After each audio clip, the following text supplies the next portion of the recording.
Hello, this is Drunk Plane Podcast, and I'm Nick Nino. And I'm Max Mushroom. Today we're having a special segment on the PS Vita, Legend of Zelda, and and a special segment on Legend of Zelda? what we're doing here in Drunk Plane. Alright, so first, I think we should start off with the PS Vita. Yeah. Alright, so we now in possession of a PS Vita, and I have to say it's pretty awesome. It is. Now, Max, what are the main upgrades about this PS Vita compared to the PSP or even the PlayStation 3?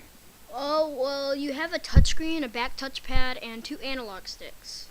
Now, are these analog sticks fluent like the PS3 or Xbox, or is it much more like the old PSP where it's just kind of a 8-direction joystick almost? It's a lot better than that, tell ya. Do they actually pop up so where like it feels much better in your fingers? Because I remember on like hours of the PSP, my fingers would be bleeding from using that stupid small joystick. Yeah, it actually pops out like on the PS2 and the PS3.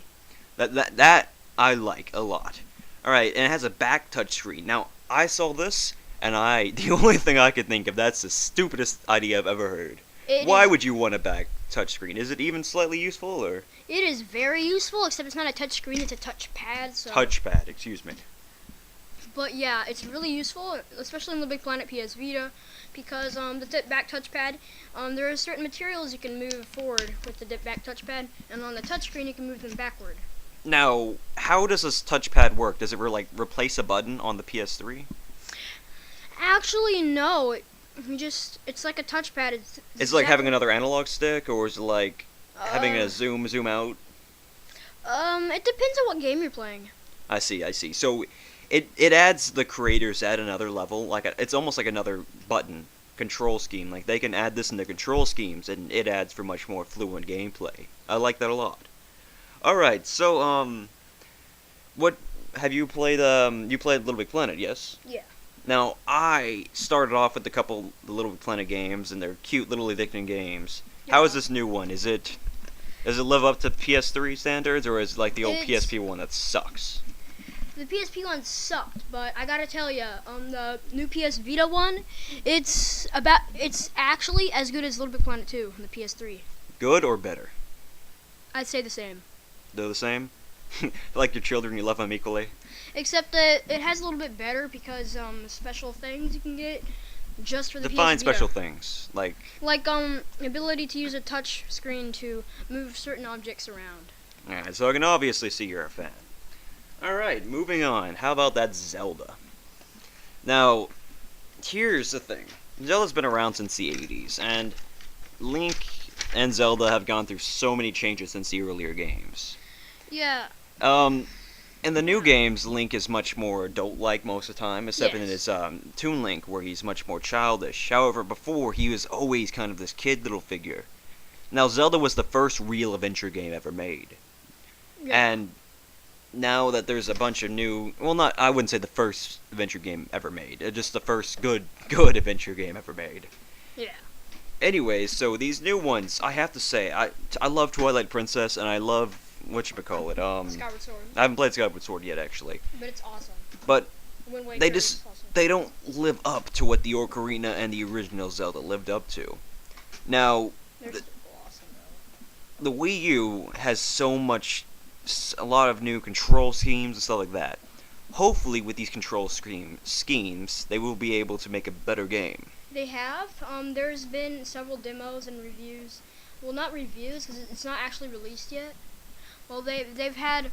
I think they was called those testers. On the television before the Wii U actually came out, they had a bunch of previews on it, and well, there was this Zelda game for it, and the graphics are far better than Twilight Princess because Twilight Princess was very realistic. Twilight Princess was very good, but then I saw the graphics for Skyward Sword, and I have to bet I was horribly disappointed. Now, you played Skyward Sword extensively, right? Yes. Do the graphics live up to what you like, or? It's a little like Wind Waker almost, like really cartoony. Cartoony. Now, a lot of people one of my favorite Bioshock's one of my favorite games, and it has extremely cartoony graphics, which I enjoy a lot. And Borderlands as well, K2. They both use the cartoony schemes. Now, some games can make this work, but some games just look kind of silly. I think Zelda makes it look kind of silly, unless it's like Toon Link, you know? Yeah, Toon Link really worked out with that. Yes, of course, because it's Wind Waker. I love Wind Waker so much. And by the way, Wind Waker and the sequel to it. What is it called again? Sequel? The sequel to Wind Waker, the platform hourglass thing. Yeah. Phantom Hourglass. Excuse me. Then they had Spirit Tracks. Those are probably my Spirit Tracks. Was that good? Do you ever play that? No, I don't even have it. Anyways, Phantom Hourglass and Wind Waker are probably I love those games a lot. The only problem though is they're old. Like, one's for a handheld, which, you know, console gaming. You need those console games. You need good console games. We need to make more good console games. Nintendo is gonna get, you know, just old soon. But like the other one's just, oh god. The other one is just so old now. I mean, what has it been, like 5 years since it was released? 25 years since the first Zelda was released. I mean, it's getting too old. That's it.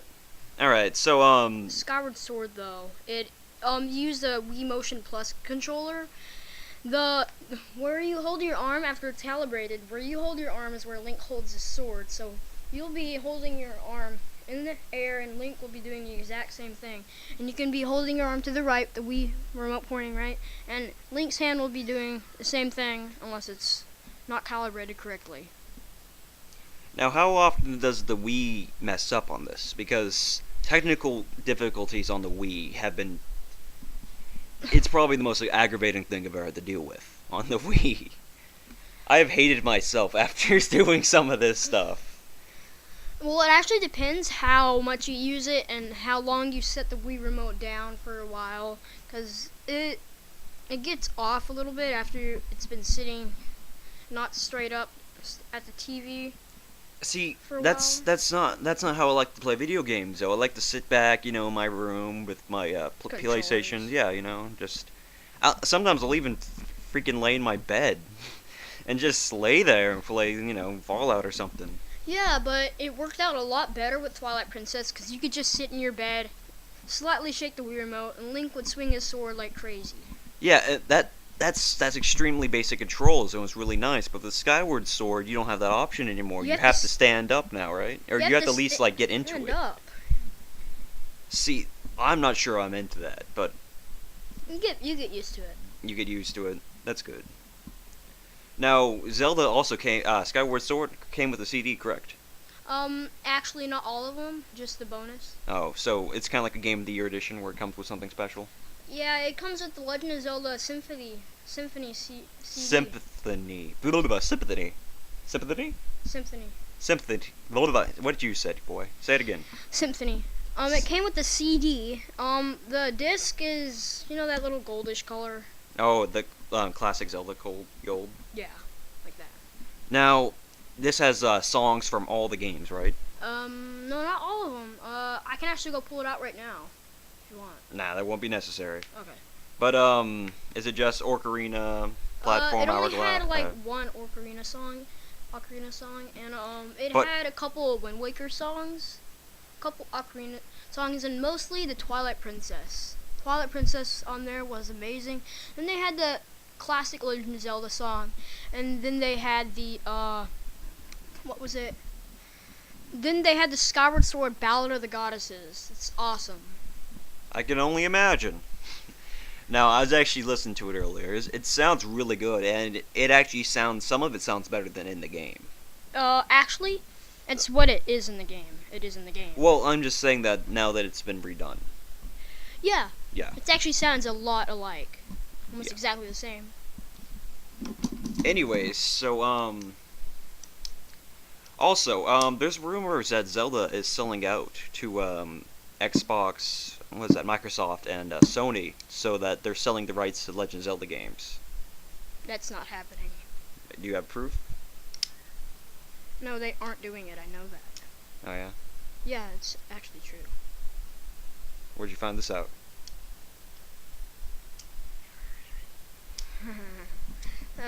There's actually not a rumor about that. Alright, so... Alright, I'll accept that maybe it's not true. Or it probably isn't true, and if you say so. But Anyway. what if they were allowed to... Anybody was allowed to produce a Zelda game?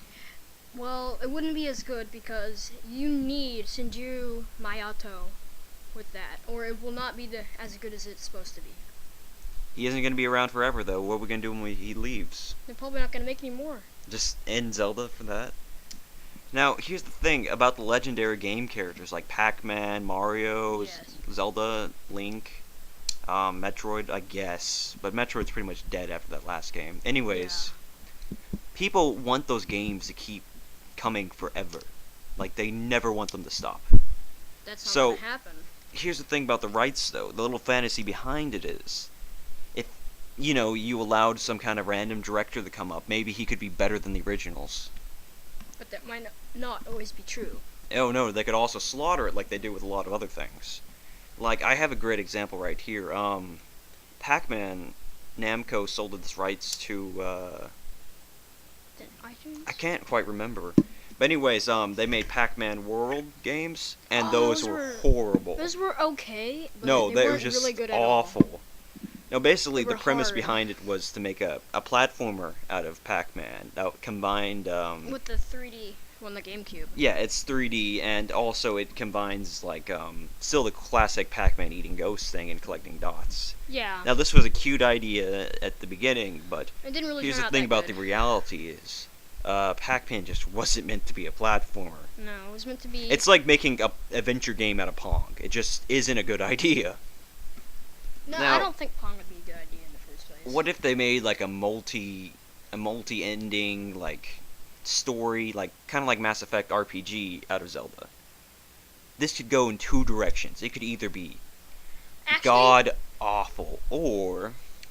there is this little thing going on with Twilight Princess, Majora's Mask, and Ocarina of Time, where if you choose to go back to the child in Ocarina of Time, you go to Twilight Princess.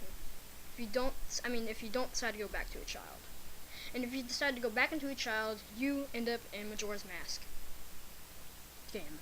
Oh, what do you mean? Is that like the A little timeline, but it depends on what you would choose yourself. Like, I didn't want to go back to being a child at the end of me first being Legend of Zelda Ocarina of Time. Here's the thing, though.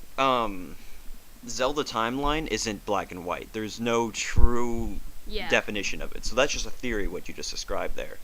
Basically, what Max is talking about is I there- heard it online. people, yeah, of course you heard it online, but there's a timeline. People make their own timelines for Zelda because there's, like, nobody ever said, well, at one point people did say, this game comes before this game comes before this game. But then but they now went there's just- crazy with it. Yeah, now there's just no telling where it is. There's hundreds of little timelines people have made. Yeah. So basically, this one it's called a split timeline, not a linear timeline. Linear line, split, where it can go in two different directions, two different realities. Yeah. Now here's basically the premise behind it: is it supposed to be the same Link, or Yeah, they're mostly the same Link, except for Link to the Past. I'm not so sure. see? about I that. don't think that's true because Link looks horribly different in different games. You know what I'm saying? Yeah, but Wind Waker, it's actually based after Ocarina of Time happened. Like, Yeah, I get that though. Hundreds That of years that actually after. makes a lot of sense because Ocarina of Time, Ganon kills everybody. Well, Ganon's sealed away, and I guess he breaks Ganon the kills seal everybody. Yeah. in Wind Waker. And the entire world's flooded because the goddesses decided that Ganon was a jerk and had to flood the world or something. I don't know why. Some of the Zelda stories are a little fishy. That just me, or Like, Oot, What? shorter for Ocarina of Time. that's stupid. Don't say that ever again. Oot, Oot! sounds like what Link would say when he swings his sword. Yeah, at I think that Ganon. was the joke there. It was. Anyway, its little timeline story before the game started turned out really well. When Navi came to him, Yeah, but that was so simple and so crystal clear. You know what I'm it saying? was though. And now it's like Ganon kills everybody. Ganon doesn't kill everybody. There's 2 different realities. There's 6 different realities. There's up to like 700. Now there's 4 different links running around at the same time. What is this crap? Crazy. Alright, so onward to the last topic of the night. What was it? Oh yes, Dracula. Drunk Plane. Excuse me. Drunk Plane, we have been doing lots of different projects lately. And over the Christmas break, obviously, I gave everybody a rest, and it's just me and my friend here. Brother. So we're just kind of chilling, taking a break for most of the days. And we're about to start up re-editing the rest. We're finishing the MLG footage, as I promised on our Twitter. By the way, follow us on Drunk Plane at Twitter. But the thing is, have you seen our MLG footage yet? No. A lot of it's just short and to the point. Like, it's cute little, like, not cute, God, no, not cute. It's just little interviews with people that, like, are super awesome, like, what's his name? Ryan Weaver, freaking, Icy Chiller. Now, funny story, Icy Chiller was, we were about to do an interview, and I, like, held up to the microphone to my face, and I'm like, "Hi, I'm Nick Nino from Drunk Plane, and I'm here with Icy Children." I looked at the camera, I'm like, that wasn't right. That's a weird laugh you got there, buddy. Anyways, so we want to do a giant collaboration with all like the footage that we have. Just put it all in 1 or 3 videos. 1 to 3 videos, I mean, and just finish it all. And the next MLG is coming up in a couple of months, or like a month now. I actually So wanna we come. Yeah, we might get you to come. But I want to bring a giant team there this time instead of, it was just me and Jordan last time. Me and my cameraman, you know. We got the job done perfectly. But the thing is, sometimes Jordan would be doing his own thing, as I let him, because it wasn't just us doing that for Drunk Playing. We were also having a great time. We went to go watch the games. We went to go play some video games ourselves. And Esau Durand, a co-founder of Drunk Playing, he really wanted to come at first, and then he looked it up online, and it says, like, you're not allowed to play the games. That's not true at all. The MLG website is filled with lies. It's horribly filled with lies. One of them, like, all the start times for all the events were off. Like, one of the days it says, like, oh, it doesn't start till 3, and we're like, okay, we have plenty of time. It started at 11. Can you believe that? What the heck? Yeah, it was like more than like 4 hours off. It threw me off, and like 3 hours after I wake up. people were sending me messages, "Hey Nick, where are you? I have an interview with this guy." I'm like, "What? How are you having an interview? I'm off the clock, bro." He's like, "Are you sure MLG's on right now?" I'm like, "Oh no." How many times did you go? Like, how many days was it? Just like We only went 2. We went a day and a half, really. Really? But I had so much fun. It was really addicting experience, honestly, because it was just all these awesome games, people, food for free. Yeah, free food. There's free Yay. pretzels. Yeah, I want some. Anyways, and Mhm. a lot of the time, whatchamacallit, we just be walking around and we see celebrities like Ryan Weaver and stuff. And we're like, oh, hey, man, what's up? Actually, I have Ryan Weaver's phone number on my phone now. We chat every now and then. Speaking of which, shout out to that guy. I want you on the podcast as soon as possible. But anyways, whoops-a-daisies, I dropped something there. Excuse me. Anyways, as many of you know, we have finished our filming of the whatchamacallit, Epic Mealtime parody, and I'm super excited to start editing this because Yeah, you wanna post it?